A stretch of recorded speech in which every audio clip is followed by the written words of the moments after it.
এ যেন রক্ষকই ভক্ষক। পুলিশের মারে মহিলার মৃত্যুর অভিযোগে তুলকালাম কাণ্ড কোচবিহারে।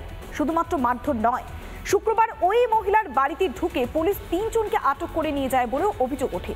কেন মহিলাকে মারধর করবে পুলিশ? অভিযুক্ত পুলিশের গ্রেফতারের দাবিতে পথ অবরোধ করে বিক্ষোভ দেখায় হরিণচৌড়ায় বাসিন্দারা। যে পুলিশ আমার মাকে মারছে, আমরা ওই পুলিশের শাস্তি চাই।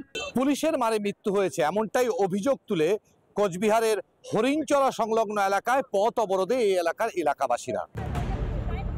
পুলিশের বিরুদ্ধে ফুঁসছে কোচবিহার হরিণচৌড়া এলাকার বাসিন্দারা।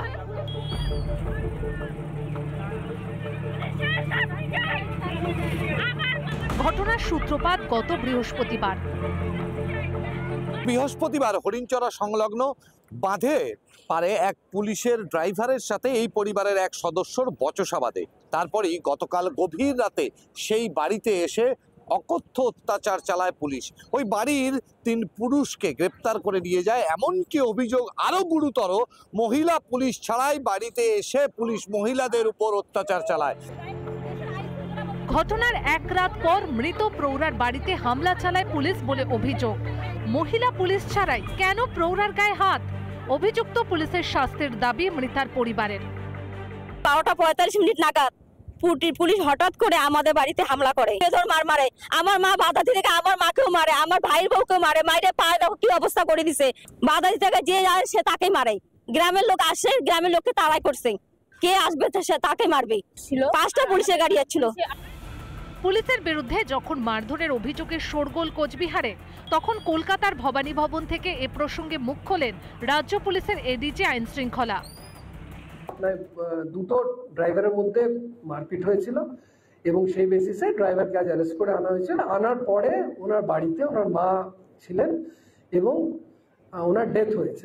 কমপ্লেন হলে যেভাবে হয় ভিডিওগ্রাফির আন্ডারে প্রপার পোস্টমর্টম হবে এবং basic on the post-mortem progress further. কিন্তু আপাতত যেটা আমাদের কাছে যেটা খবর আছে যে কোনো রকম ইনজুরি নেই, কোনো মারধরের গল্প আসাজ এখন অব্দি আমাদের কাছে আসেনি। কিন্তু সকালে বিক্ষোভস্থলে যায় পুলিশ। মৃতার পরিবারের পাশাপাশি পুলিশের সামনেই ক্ষোভ উগড়ে দেন স্থানীয়রা। তাহলে এই রাজ্যের আইন শৃঙ্খলার পরিস্থিতি কোথায়? রক্ষক কি ভক্ষক হয়ে দাঁড়ালো? এ প্রশ্নই এখন তাড়া করছে। কোচবিহার থেকে কিংসুক দত্ত, রিপাবলিক বাংলা। আবার উত্তপ্ত হচ্ছে সন্দেশখালী। আর এবার সন্দেশখালীতে বিডিও অফিসের অদূরেই রাস্তায় পড়ে রয়েছে বান্ডিল বান্ডিল ভোটার কার্ড। ঘটনা প্রকাশ্যে আসতেই পুড়িয়ে ফেলা হয়েছে ভোটার কার্ডগুলোকে। প্রমাণ লুকোতে কি পোড়ানো হচ্ছে ভোটার কার্ডগুলো? সন্দেশখালীতে বসে বেআইনি নথির কারখানা চালাতো কি শাহজাহান? সত্যি প্রকাশ্যে আসার আশঙ্কাতেই কি নথিতে আগুন ধরিয়েছে শাহজাহান বাহিনী?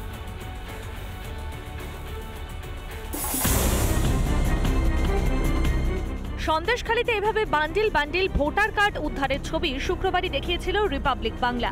24 ঘন্টা কাটতে না কাটতেই শনিবার সকালে দেখা গেল অন্য ছবি। খবর চাউর হতেই উধাও গোছা গোছা ভোটার কার্ড। জায়গাতে ভোটার আইডেন্টি কার্ডগুলো ছিল সেখানে কিন্তু সেই সমস্ত জায়গা থেকে ভোটার আইডেন্টি কার্ডগুলোকে তুলে ফেলা হয়েছে। ক্যামেরা পার্সন অরিন্দমকে বলবো সেই ছবি একটুখানি দেখাতে। ঠিক এই জায়গাতে কিন্তু ছিল ভোটার আইডেন্টি কার্ডগুলো। সেখানে পুরো পরিষ্কার, যে মানুষ যে এখানে হেঁটেছে তার পরিষ্কার পায়ের ছাপগুলো কিন্তু পরিষ্কারভাবে রয়েছে।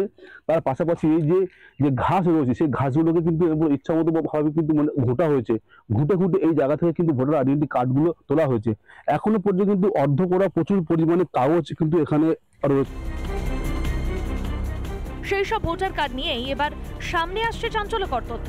স্থানীয়দের অভিযোগ, তৃণমূলের নেতা শেখ শাহজাহান সন্দেশখালীতে রোহিঙ্গাদের এনে ভোটার কার্ড তৈরি করে দিয়েছিল। আইডেন্টি কার্ড আজকের কেন বা এখানে পোড়ানো হলো বা এখান থেকে নিয়ে যাওয়া হলো, সেই নিয়ে কিন্তু প্রশ্ন তুলতে শুরু করেছেন এলাকার মানুষেরা। তবে যে একটা দাবি যে শেখ শাহজাহান এখানে কিন্তু এরকমভাবে ভুয়ো ভোটার বানিয়ে একদম ভোট ব্যাংক তৈরি করত। গোটা জায়গা জুড়ে কিন্তু প্রচুর কাগজ যে পোড়ানো হয়েছিল তার কিন্তু একটা চাক্ষুষ প্রমাণ মনে রয়েছে। এখনো পর্যন্ত কিন্তু প্রচুর কাগজ কিন্তু মানে অর্ধ পোড়া অবস্থা এখানে পড়ে রয়েছে।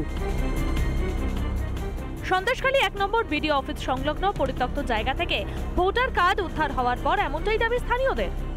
ভোটার কার্ডগুলো সব তৃণমূলের মানে নেতাদের এবং ওদের হাতেই থাকে এই কার্ডগুলো। তদন্ত হচ্ছে এবং ধরা পড়ছে এই ভোটার কার্ড আধার কার্ড নেই, ওরা সাবধান হয়ে যাচ্ছে। কারণ এখানে শেখ শাহজাহানের পিরিয়ডে আমরা দেখেছি ওই রোহিঙ্গারা যখন পাস করে তারা রাতারাতি পাস হলো, তাদের রাতারাতি ভোটার কার্ড তৈরি হলো।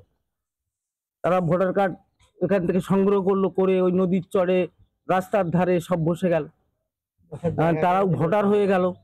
এখানে এসে দেখি তো তারাই এসে ভোট করতে দেয় না, তাদের নেতাদের নির্দেশে তারাই সেখানে অস্ত্রপাতি ধরে।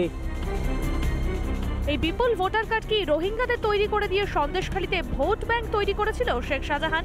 সত্য প্রকাশ্যে চলে আসতে পারে বলেই কি ভোটার কার্ডগুলি পুড়িয়ে তথ্য লোপাটের চেষ্টা? এতগুলো ভোটার কার্ড কোথা থেকে এলো, কারা আনলো? তাহলে কি তারা একটা বিরাট চক্র কাজ করছে? এই ঘটনার কেন কোনো তদন্ত হবে না? ভোটার কার্ডের পাশাপাশি ভোটের ব্যবহৃত এই কাগজপত্রগুলো কেনই বা এখানে এনে এইভাবে ফেলা হবে, কেনই বা এখানে এইভাবে পোড়ানো হবে? সন্দেশখালী থেকে অর্ণব মৈত্র, রিপাবলিক বাংলা। নানা ধরনের কন্টেন্ট দেখার জন্য লাইক করুন, শেয়ার করুন আমাদের ফেসবুক পেজ, সাবস্ক্রাইব করুন আমাদের ইউটিউব চ্যানেল।